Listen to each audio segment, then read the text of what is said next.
Cái vậy như điều kiện chỉ bố lùi cơ này thì đã một khởi lọ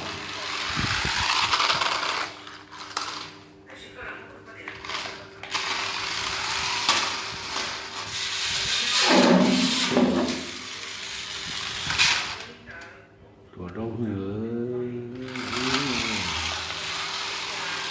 đó lấy bố làm cho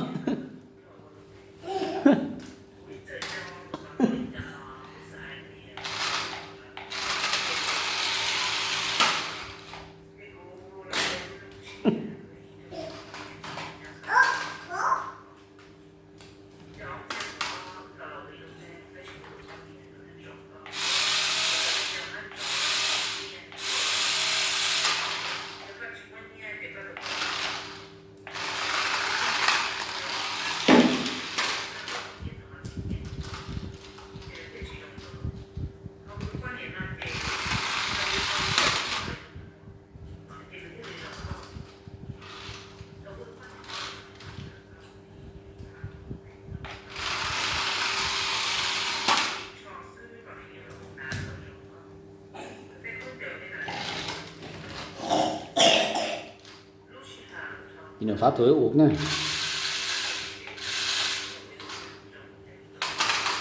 không đá rồi mà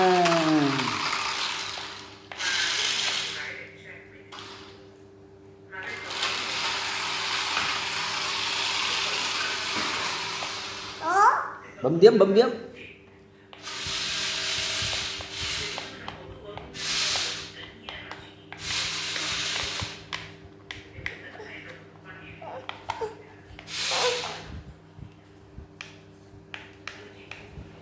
đeo 45 đúng rồi, đeo 45 đúng rồi.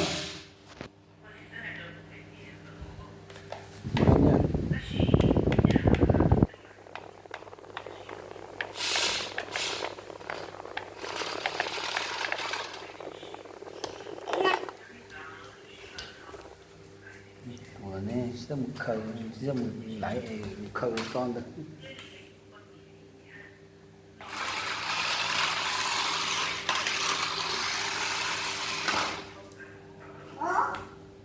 Đó, không biết lại này. Đưa đây 45 chân ra mà, đưa đây. Đây cái này đã 45 chân ra. Đây đưa 45 chân ra em. Đưa đây. Đưa đây. Đưa đây 45 chân ra. Ừ. Tránh nha.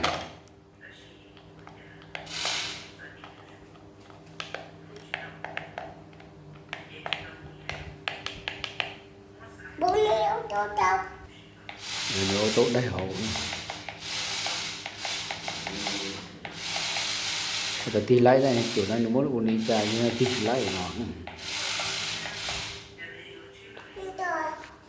Không được á. Làm đi.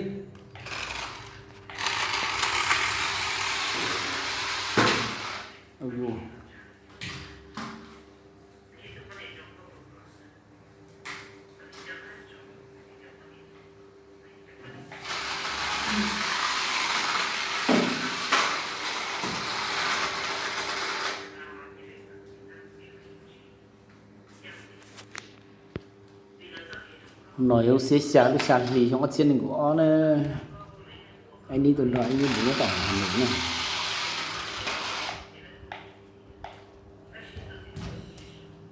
để ít thời thả xuống đi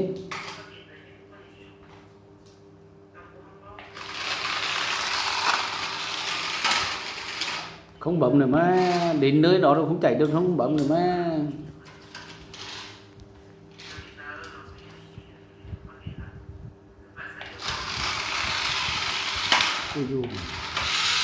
không bấm nữa mà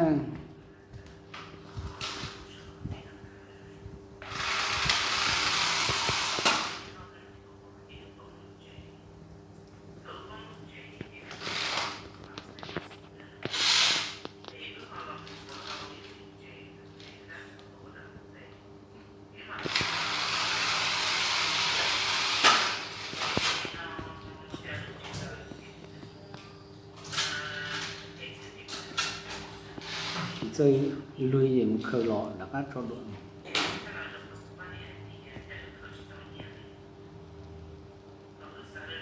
Nằm đi.